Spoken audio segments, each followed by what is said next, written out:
Last class में हमने operant conditioning में रीइंफोर्समेंट के बारे में जाना था। तो आज हम स्किनर के द्वारा किए गए एक्सपेरिमेंट के बारे में जानेंगे। स्किनर ने कबूतरों चूहों के ऊपर एक्सपेरिमेंट किए, तो आज जो उन्होंने चूहे के ऊपर एक्सपेरिमेंट किया था आज हम उसके बारे में जानेंगे। उनके शिष्यों ने उनके सम्मान में उस बॉक्स का नाम स्किनर बॉक्स रखा था। तो चलिए उनके एक्सपेरिमेंट के बारे में जानते हैं। तो स्किनर ने क्या किया था, एक बॉक्स था जिसके अंदर एक भूखे चूहे को रखा था।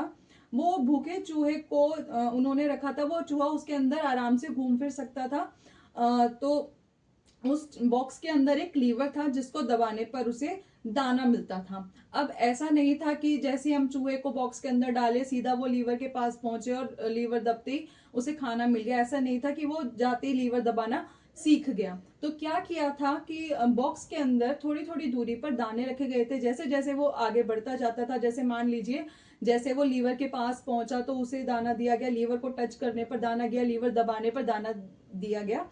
तो स्टार्टिंग में ट्रायल एंड एरर भी हुए, लेकिन धीरे धीरे उसने एक बार में ही लीवर को दबाना सीख लिया। यानी कि जो हम स्किनर सिखाना चाहते थे कि वो लीवर दबाना सीख जाए, वो उसने सीख लिया। तो ऐसे ही हमें क्या करना चाहिए, तो जब भी हम क्लास में एंटर हों तो हमें क्या करना चाहिए, जो भी हमारा लर्निंग ऑब्जेक्टिव है, जो भी हम बच्चे को सिखाना चाहते हैं, वो हमारा एकदम क्लियर होना चाहिए। हमें पता होना चाहिए कि हमें बच्चे को क्या सिखाना है। हमारा जो भी ऑब्जेक्टिव है वो एकदम डिसाइडेड होना चाहिए ताकि हम बच्चों को आसानी से सिखा सकें। अब उन्होंने स्किनर ने क्या किया था, उसके अंदर दाने रखे हुए थे और हर स्टेप के बाद वो जैसे ही आगे बढ़ता था उसे दाना दिया जाता था। दाना देने का मतलब उसे रीइंफोर्स किया जाता था। ठीक है, तो अब वो क्या करता था, उसे दाना मिलता था, उसे संतुष्टि मिलती थी, वो और आगे बढ़ता था। तो दाना खा के उसे और संतुष्टि मिलती थी, तो वो इसी में आगे आगे बढ़ता जाता था। यानी कि उसे रीइंफोर्स किया जाता था हर एक स्टेप के बाद। ऐसे ही हमें क्या करना चाहिए, बच्चों को जब भी हम कुछ सिखाना चाहें तो जब तक बच्चा सीख ना जाए, जैसे जैसे वो आगे बढ़ता जाता है, जो व्यवहार हम उसको सिखाना चाहते हैं उस व्यवहार को सीखने के लिए वो जैसे जैसे आगे बढ़ता जाता है, हमें हर एक स्टेप पर उसे रीइंफोर्स करना चाहिए ताकि जो हम उसे सिखाना चाहते हैं वो उसे सीख जाए। तो इसमें कल हमने रीइंफोर्समेंट की बात की थी, तो आज हम इसमें शेपिंग की बात करेंगे। शेपिंग को सक्सेसिव अप्रोक्सीमेशन भी कहा जाता है। अब शेपिंग का मतलब क्या होता है, शेपिंग का मतलब ये होता है कि जो भी हम बच्चे को सिखाना चाहते हैं, तो जब तक वह उसको नहीं सीखता है तो हमें क्या करना चाहिए, उसे हर एक स्टेप के बाद हमें उसे रीइंफोर्स करना चाहिए, पुनर्बलित करना चाहिए, ताकि बच्चा टारगेटेड बिहेवियर को या जो हमारा लर्निंग ऑब्जेक्टिव है वो उसको सीख जाए। अब इसमें कुछ एक्टिविटीज की जाती हैं, जैसे कि है कोइंग। कोइंग का मतलब होता है हिंट्स देना, चेनिंग श्रृंखला का निर्माण और हैबिट कंपटीशन। अब कोइंग हिंट्स देने का मतलब क्या होता है, जब भी हम बच्चों को सिखाते हैं तो हम क्या करते हैं, ज्ञात से अज्ञात यानी कि नोन टू अननोन लेकर जाते हैं। जो बच्चों को पता है उधर से हम क्या करते हैं, उसको उस साइड लेकर जाते हैं जो उसे नहीं पता होता है। तो बच्चा जब भी आगे बढ़ता जाता है तो कई बार ऐसा होता है बच्चा अटक जाता है, कुछ चीजों से समझ नहीं आती तो बच्चा अटक जाता है।